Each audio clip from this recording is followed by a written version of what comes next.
আসসালামু আলাইকুম ওরহমতুল্লাহ বারাকাতু। কেমন হয় যদি মোবাইলেই তৈরি করে ফেলতে পারেন প্রফেশনাল পিডিএফ প্রশ্নপত্র?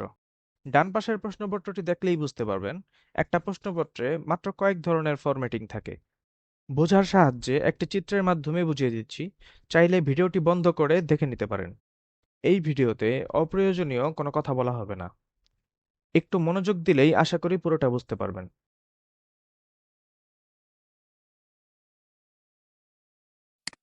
প্রশ্নপত্রের মাঝে সাধারণত নির্দেশনাই লেখা হয়, তাই এই ব্লকটির নাম দিয়েছি নির্দেশনা।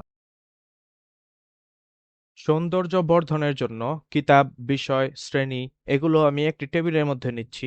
চাইলে আপনি নির্দেশনা ব্লকের মধ্যেও নিতে পারেন।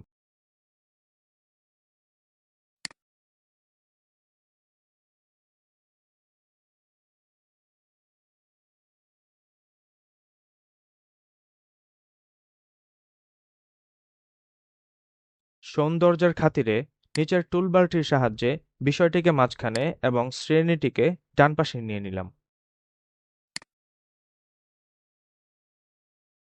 এবার একটি দাগ টেনে নিচ্ছি।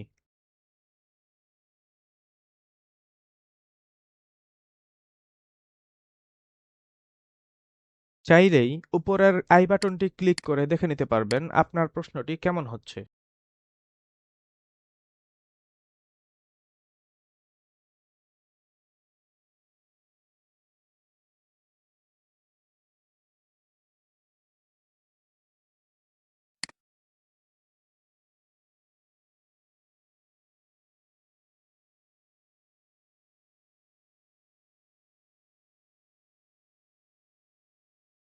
লেখাটি উর্দু হওয়ার কারণে টুলবার থেকে উর্দু ফন্ট সিলেক্ট করে দিচ্ছি।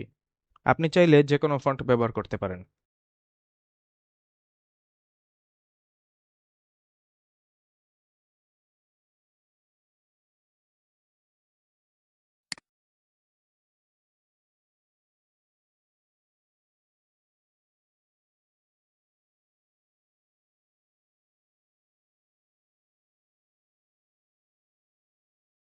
আরবি লেখা চেকবক্সটি ক্লিক করে দিচ্ছি, যেন আরবি বা উর্দু লিখতে গিয়ে কোনো সমস্যা না হয়। আপনি চাইলে এটি শুরুতেই ক্লিক করে দিতে পারেন। কোনো কিছু বুঝতে অসুবিধা হলে ভিডিওটি মনোযোগ দিয়ে কয়েকবার দেখুন।